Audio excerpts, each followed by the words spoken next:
নমস্কার, আমাদের এই বঙ্গ স্টাডি ইউটিউব চ্যানেলে তোমাদের সবাইকে জানাই স্বাগত। তো বন্ধুরা, আরো একটি দারুণ চাকরির অফিসিয়াল আপডেট নিয়ে বন্ধুরা চলে এসেছি।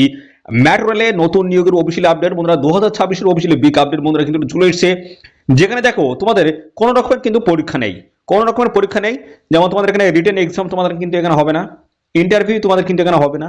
তো এখানে তোমাদের হবে ডিভি, অর্থাৎ শুধুমাত্র ডিভি অর্থাৎ ডকুমেন্টস ভেরিফিকেশনের মাধ্যমে ফাইনালি জয়েনিং কিন্তু হবে।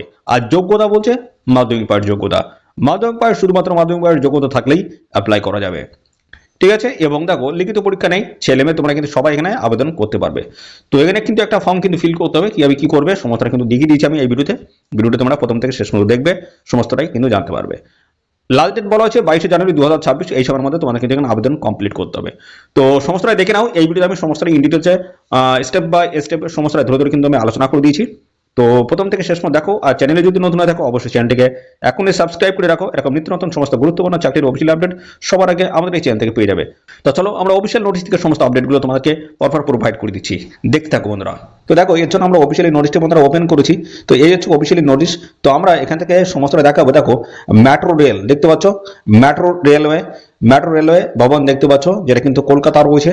আর এখানে দেখতে পাচ্ছ নোটিফিকেশন বলা হয়েছে এবং সমস্ত অ্যাড্রেস কিন্তু মেনশন করে যাচ্ছে। নোটিশটি বন্ধুরা পাবলিশ হয়েছে। দেখো 1/12/2025 এই ডেটে কিন্তু অফিসিয়ালি নোটিশ কিন্তু বন্ধুরা রিলিজ হয়েছে। এবং এখানে দেখো তোমাদের ডেটগুলো কিন্তু সমস্ত কিন্তু মেনশন করে দিয়েছে। নোটিশটি বন্ধুরা পাবলিশ হয়েছে ওয়েবসাইটে, দেখো 1/12/2025 এবং এখানে আবেদন শুরু হচ্ছে 23শে ডিসেম্বর 2025 থেকে। আর এখানে আবেদন করার যে লাস্ট ডেট হচ্ছে সেটা হচ্ছে 22শে জানুয়ারি 2026। এই সময়ের মধ্যে তোমাদের কিন্তু এখানে আবেদন কমপ্লিট করে দিতে হবে।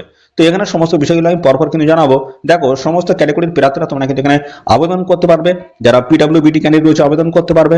ইএসএমস এক্স সার্ভিসম্যান যারা রয়েছে, ইউআর ক্যান্ডিডেট থেকে শুরু করে ওবিসি, এসসি, এসটি সমস্ত ক্যাটাগরির প্রার্থীরা তোমরা কিন্তু এখানে অ্যাপ্লিকেশন করতে পারবে। আবেদন করার জন্য তোমাদের যে যোগ্যতা লাগবে সেটা হচ্ছে মাধ্যমিক পাস, শুধুমাত্র মাধ্যমিক পাস যোগ্যতা থাকলে তোমরা কিন্তু এখানে অ্যাপ্লিকেশন করতে পারবে। আমাদের রাজ্যের প্রত্যেকটি জেলা থেকে আবেদন তোমরা কিন্তু করতে পারবে। পাশাপাশি বন্ধুরা, তোমরা কোন জেলা থেকে এই ভিডিওটি দেখছো সেটা কিন্তু অবশ্যই কমেন্টে এক্ষুনি লিখে দেবে। পরবর্তী তোমার ডিস্ট্রিক্ট থেকে কোনো রকম যদি অফিসিয়াল নোটিশ বন্ধুরা পাবলিশ হয়, সবার আগে কিন্তু আমার এই চ্যানেল থেকে আপডেট পেয়ে যাবে। তো বন্ধুরা, সিলেকশন যেটা রয়েছে সেটা কিন্তু তোমাদের এখানে ডিবির মাধ্যমে ফাইনালি কিন্তু সিলেকশন হবে। তার একটা বিষয় রয়েছে, তার আগে একটা বিষয় যেটা রয়েছে সেটা হচ্ছে তোমাদের হচ্ছে এখানে মেরিট লিস্ট কিন্তু তোমাদের প্রিপেয়ার হবে কিসের বেসিসে সেটা কিন্তু আমি পরবর্তী পর্যায়ে তোমাদের আমি জানাচ্ছি। সিলেকশন প্রসেস ইন ডিটেলসে কিন্তু সমস্ত আমি জানিয়ে দেবো। ঠিক আছে, তো বন্ধুরা দেখো, এখান থেকে তোমাদের আরো বেশ কিছু তথ্য এগুলো আমি জানিয়ে দিই, তারপর আমি আসছি সমস্তটা জানাবো। দেখো, অ্যাপ্লিকেশন ফিস তোমাদের 100 টাকা আবেদন মূল্য লাগবে, এটা কিন্তু জেনারেল ক্যান্ডিডেটের জন্য। আর এসসি, এসটি, পিডব্লিউবিডি, উমেন ক্যান্ডিডেট যদি হয়ে থাকো সেক্ষেত্রে কোনো রকমের আবেদন মূল্য লাগবে না, একদম সম্পূর্ণ বিনামূল্যে তোমরা কিন্তু এখানে অ্যাপ্লিকেশন করতে পারবে। আর আবেদন করার জন্য এদের অফিসিয়াল সাইট তোমাদের কিন্তু ভিজিট করে সরাসরি অনলাইনে তোমাদের কিন্তু এখানে অ্যাপ্লিকেশন কমপ্লিট করতে হবে। আর এখানে আবেদন করার সময় তোমাদের কিন্তু বেশ কিছু তথ্য কিন্তু সেগুলো জানা দরকার, সেগুলো কি কি সমস্ত আমি দেখাবো। তো তার আগে দেখো, এখানে আবেদন করার সময় এই ডকুমেন্টসগুলো তোমাদের কিন্তু লাগবে। যেমন স্ক্যান ফটোগ্রাফ, তোমাদের ছবি লাগবে, সেটা কিন্তু অবশ্যই কালার ফটোগ্রাফ হতে হবে, সেটা কিন্তু 3 মাসের বেশি পুরনো হলে হবে না। সম্পূর্ণ অনলাইন মোডে এসে তোমাদের কিন্তু এখানে আবেদনটা কমপ্লিট করতে হবে। এবং এখানে দেখো 10 কপি ফটো তোমাদের কিন্তু লাগবে। এখানে দেখতে পাচ্ছ ফিউচার রেফারেন্সের জন্য এটা অবশ্যই 10 কপি তোমরা ফটো কিন্তু রেডি করে রাখবে। সিগনেচার দেখো, সিগনেচার এখানে তোমাদের কিন্তু আপলোড করতে হবে, সেটা দেখো জেপিজি এবং জেপিইজি আকারে তোমাদের কিন্তু সিগনেচার আপলোড করতে হবে। এবং সাথে রয়েছে তোমাদের মাধ্যমিকের দেখো মার্কশিট, তোমাদের কিন্তু মার্কশিট সেটা কিন্তু স্ক্যান করে আপলোড করতে হবে। আইটিআই সার্টিফিকেট এবং এসসি, এসটি, ওবিসি সার্টিফিকেট থেকে শুরু করে সমস্ত ক্যাটাগরির সার্টিফিকেটগুলো তোমাদের কিন্তু এখানে স্ক্যান করে কিন্তু আপলোড করতে হবে। তো এই সমস্ত ডকুমেন্টের কথা কিন্তু বলা হয়েছে। তো এগুলো অবশ্যই তোমরা কিন্তু ভালো করে দেখে শুনে বুঝে অ্যাপ্লাই তোমরা কিন্তু করবে, আর এই সমস্ত ডকুমেন্টগুলো তোমরা কিন্তু আপলোড করে দেবে। দেখো, এখানে তোমাদের প্রপারভাবে কিন্তু এখানে অ্যাপ্লিকেশন করতে হবে, নাহলে কিন্তু আপনার ফর্মটা কিন্তু রিজেক্ট হবে। কি কি কারণে রিজেক্ট হতে পারে সেগুলো দেখো ভালো আছে। সিগনেচার, তোমাদের যে সিগনেচার যেটা নর্মালি হয় সেই নর্মালি তোমরা কিন্তু সিগনেচার করবে। অনেকে কিন্তু ক্যাপিটাল লেটারে বা বড় অক্ষরে যদি তোমরা নামগুলো লিখে ফেলো, সমস্যাটা বড় অক্ষরে যদি তোমরা সিগনেচার করলে সেক্ষেত্রে কিন্তু হবে না। সিগনেচার প্রথমটা তোমাদের বড় হবে এবং তারপরে বাদ বাকিগুলো সমস্তটা কিন্তু ছোট হবে। ঠিক আছে, এবং পাশাপাশি দেখো এখানে তোমাদের যেটা বলছে লেফট সাম ইমপ্রেশন যেটা রয়েছে, ঠিক আছে, তোমাদের কিন্তু লেফট সাম ইমপ্রেশন সেটা কিন্তু যে জায়গাটা তোমাদের লাগানোর কথা বলছে ঠিক সেই জায়গায় মিডিলের পজিশনে তোমরা কিন্তু দিয়ে দেবে, বাইরে এদিক ওদিক চলে গেলে কিন্তু হবে না। এবং অবশ্যই কিন্তু যে লেফট সাম ইমপ্রেশন দিচ্ছ সেটা কিন্তু ব্লার্ড হলে হবে না, অর্থাৎ বন্ধুরা সেটা কিন্তু ভালোভাবে কিন্তু বোঝা যায় যে ভালো বোঝা যাচ্ছে না, চাপটা ভালো হয়নি, এরকম কিন্তু হলে কিন্তু হবে না। ঠিক আছে। এর সাথে কাস্ট সার্টিফিকেট থেকে শুরু করে দেখতে পাচ্ছ তোমাদের কিন্তু সমস্ত ডকুমেন্টগুলো লাগবে, যেমন এডুকেশনাল কোয়ালিফিকেশন সমস্ত সার্টিফিকেট তোমাদের দিতে হচ্ছে সঠিকভাবে।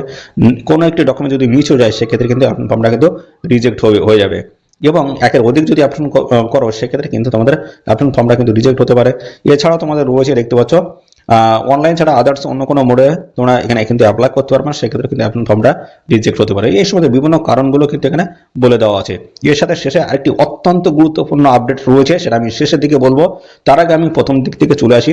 তোমাদের যে এখানে যে নিয়োগটা হচ্ছে সেটা হচ্ছে দেখো বিভিন্ন ট্রেডের তরফ থেকে তোমাদের নিয়োগটা হচ্ছে, যেমন ফিটার রয়েছে, ইলেকট্রিশিয়ান রয়েছে, মেশিনিস্ট রয়েছে, ওয়েল্ডার, এই সমস্ত নানান ধরনের ট্রেডের তরফ থেকে নিয়োগ করা হচ্ছে। এবং এখানে দেখো ক্যাটাগরি ওয়াইজ সমস্ত শূন্যপদগুলো কিন্তু ডিভাইডেড করে দেওয়া হচ্ছে। এর পরবর্তী পর্যায়ে দেখো তোমাদের বয়স এখানে বলছে, বয়স মিনিমাম কিন্তু 15 বছর লাগবে, আর ম্যাক্সিমাম কিন্তু 24। তো 15 থেকে 24-এর মধ্যে যদি বয়স হয়ে থাকে সেক্ষেত্রে অ্যাপ্লাই করতে পারবে। এসসি এবং পাশাপাশি এসটি ক্যান্ডিডেট যদি হয়ে থাকে বয়স 5 বছর ছাড় হয়েছে, ওবিসি ক্যান্ডিডেট যদি হয়ে থাকে সেক্ষেত্রে কিন্তু বয়সে 3 বছর ছাড় হয়েছে। তো সেই হিসেবে তোমরা কিন্তু 15 থেকে 24 প্লাস, অর্থাৎ তাহলে 24+5 যদি হয় এসসি ক্যান্ডিডেট সেক্ষেত্রে 29 বছর বয়স পর্যন্ত অ্যাপ্লাই করতে পারবে। ওবিসি ক্যান্ডিডেট 15 থেকে তোমরা কিন্তু 27 বছর বয়স পর্যন্ত অ্যাপ্লাই করতে পারবে। ওকে, সমস্ত সংশ্লিষ্ট শ্রেণীর প্রার্থীরা তোমরা কিন্তু বয়সের ছাড় কিন্তু এখানে পেয়ে যাবে। ওকে, এর সাথে আর কি তথ্য রয়েছে সমস্যাটাই জানাবো। দেখো শিক্ষাগত যোগ্যতা আমি একদম ক্লিয়ার করে দিচ্ছি। দেখো এখানে তোমাদের মাধ্যমিক পাশের যোগ্যতা তোমাদের এখানে লাগবে, প্লাস কিন্তু তোমাদের 50% নাম্বার কিন্তু এখানে লাগছে মাধ্যমিকে। ঠিক আছে, মাধ্যমিক পাস এখানে 50% নাম্বার। এর সাথে দেখো ন্যাশনাল ট্রেড সার্টিফিকেট তোমাদের থাকতে হচ্ছে, অর্থাৎ আইটিআই যোগ্যতা থাকতে হবে এনসিপিটি এসসিপিটির তরফ থেকে। এই যদি যোগ্যতা থাকে সেক্ষেত্রে তোমরা কিন্তু এখানে সবাই অ্যাপ্লাই করতে পারবে। তা এই এখানে যে অ্যাপ্লাইটা হচ্ছে কিসে অ্যাপ্লাই তোমরা করছো সেটা হচ্ছে বন্ধুরা অ্যাপ্রেন্টিসশিপের ট্রেনিং কিন্তু এখানে একটা দেওয়া হচ্ছে। ঠিক আছে, অ্যাপ্রেন্টিসশিপের ট্রেনিং, তো এখানে কিন্তু সবাই তোমরা এখানে অ্যাপ্লাই করতে পারবে। তো তো এর বেনিফিট কিন্তু আছে, সেটা আমি কিছুক্ষণের মধ্যে জানাচ্ছি। আর এখানে সিলেকশন যেটা রয়েছে সেটা হচ্ছে তোমাদের মাধ্যমিকের কিন্তু নাম্বারটা দেখা হবে। ঠিক আছে, পার্সেন্টেজ অফ মার্ক এবং সাথে আইটিআই নাম্বার এই দুটো নাম্বার কম্বাইন করে যারা সর্বাধিক নাম্বার পাবে তারা কিন্তু ফাইনাল এখানে সিলেকশনটা কিন্তু পেয়ে যাবে। ঠিক আছে, এবার বন্ধুরা তোমাদের দেখো এর পরবর্তীতে রয়েছে ডিবির মাধ্যমে তোমাদের কিন্তু ফাইনাল এখানে সিলেকশনটা হচ্ছে। ঠিক আছে, ডিবি রয়েছে এবং পাশাপাশি তোমাদের নাম্বারটা কিন্তু তোমাদের দেখা হবে। তো এবার আমি যে বিষয় নিয়ে আলোচনা করব সেটা কিন্তু অত্যন্ত গুরুত্বপূর্ণ। কেন তোমরা এই অ্যাপ্রেন্টিসশিপের ট্রেনিংটা তোমরা নেবে, কেন নেবে, তো এর কি বেনিফিট রয়েছে সমস্ত দেখো এইখানটা তোমাদের বলে দেওয়া আছে। এই যে অফিসিয়াল নোটিশ, এই নোটিশে কিন্তু বলে দেওয়া রয়েছে। দেখো এখানে তোমাদের কিন্তু গ্রুপ ডি তে কিন্তু নিয়োগটা চলছে, এখন নিয়োগটা হচ্ছে। ঠিক আছে, পরীক্ষার সামনে রয়েছে। এই গ্রুপ ডি তে দেখো এখানে লেভেল 1 কিন্তু স্যালারি থাকে। এই গ্রুপ ডি তে তোমরা কিন্তু ভালো একটা বেনিফিট পাবে। তো দেখো এখানে একদম পরিষ্কারভাবে কিন্তু বলে দেওয়া আছে, দেখো 20% সিট কিন্তু তোমাদের জন্য সংরক্ষিত থাকবে যারা এই অ্যাপ্রেন্টিসশিপের ট্রেনিং যারা নেবে। তো এই অ্যাপ্রেন্টিসশিপের ট্রেনিং যারা নেওয়া হয়ে গেলে তারা কিন্তু এই গ্রুপ ডির মধ্যে একটা কিন্তু সিসিএএ একটা কিন্তু কোটা থাকে, সেই কোটার মধ্যে কিন্তু নথিভুক্ত হয়ে যাবে। ঠিক আছে, তো এই সিসিএ কোটায় নথিভুক্ত হওয়ার পরে তোমরা কিন্তু ভালো একটা বেনিফিট পাবে। যেমন রেলের গ্রুপ ডি তে তোমাদের পিইটি পরীক্ষা হয়, পিইটি ফিজিক্যাল এফিসিয়েন্সি টেস্ট, তো এটা কিন্তু একদমই তোমাদের হবে না। ঠিক আছে, আর এবার এই অ্যাপ্রেন্টিসশিপ ট্রেনিং এর সার্টিফিকেট যদি থাকে তাহলে সেক্ষেত্রে তোমার কিন্তু বন্ধুরা পার্সেন্টেজ অফ মার্ক খুবই কিন্তু কম নামে, কাট অফ কিন্তু খুবই কম যায়। যেমন এখানে মনে করো 32 থেকে শুরু করে বন্ধুরা 33, 35, মোটামুটি কম বেশি 40-এর নিচে তোমাদের কিন্তু কাট অফ থাকে। তাই এই এতগুলো বেনিফিট রয়েছে, এই অ্যাপ্রেন্টিসশিপ ট্রেনিং যদি করো সেক্ষেত্রে এতগুলো বেনিফিট তোমরা কিন্তু পেয়ে যাবে। ঠিক আছে, তো যারা ফ্রেশার তাদের কিন্তু পার্সেন্টেজ অফ মার্ক কিন্তু অনেক থাকে। ঠিক আছে, তো ফ্রেশার এবং যারা অ্যাপ্রেন্টিসশিপ ট্রেনিং যারা নিচ্ছে তাদের মধ্যে কিছু তো পার্থক্য অবশ্যই আছে। আর দেখো রেলের তরফ থেকে কিন্তু এই কথাটা কিন্তু একদম পরিষ্কার এই নোটিশে কিন্তু বলে দিয়েছে। দেখতে পাচ্ছ সিট কিন্তু সংরক্ষিত থাকবে। দেখতে পাচ্ছ সিট তোমাদের জন্য যারা এই অ্যাপ্রেন্টিসশিপ ট্রেনিং নেবে তারা কিন্তু সিসিএএ কোটার মধ্যে নথিভুক্ত হয়ে যাবে। তারাই কিন্তু এই পরবর্তী যে রেলের গ্রুপ ডি আসবে সেখানে যখন অ্যাপ্লাই করবে তোমরা কিন্তু বেনিফিট কিন্তু দেখতে পাবে। এই হচ্ছে তোমাদের অত্যন্ত গুরুত্বপূর্ণ একটা আপডেট।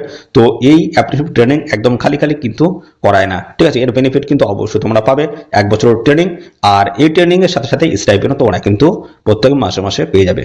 তো 15,000 টাকা করে তোমরা কিন্তু স্টাইপেন্ড একটা এখানে কিন্তু পেয়ে যাবে। ঠিক আছে, তো এই হচ্ছে গুরুত্বপূর্ণ আপডেট বন্ধুরা। তো এখানে অবশ্যই তোমরা এই 22 জানুয়ারি 2026 এই সময়ের মধ্যে অবশ্যই এখানে অ্যাপ্লাই করে দেবে। ঠিক আছে, তো এই নিয়োগ সংক্রান্ত বন্ধুরা আর কোনো তথ্য যদি তোমরা জানতে এখানে ইচ্ছুক হও, অবশ্যই তার জন্য আমাদের কমেন্ট করতে হবে। সাথে সাথে বন্ধুরা অবশ্যই ভিডিওতে একটি লাইক ও শেয়ার করে দেবে। আর চ্যানেলে যদি নতুন না থাকো অবশ্যই এক্ষুনি চ্যানেলটি তোমরা সাবস্ক্রাইব করে রাখো। এরকম নিত্য নতুন সমস্ত গুরুত্বপূর্ণ চাকরির অফিসিয়াল আপডেট সবার আগে আমার এই চ্যানেল থেকে পেয়ে যাবে। তো আজকের এই ভিডিওটি এই পর্যন্ত, পরবর্তী আরও একটি নতুন ভিডিওতে তোমার সাথে দেখা হবে। ধন্যবাদ।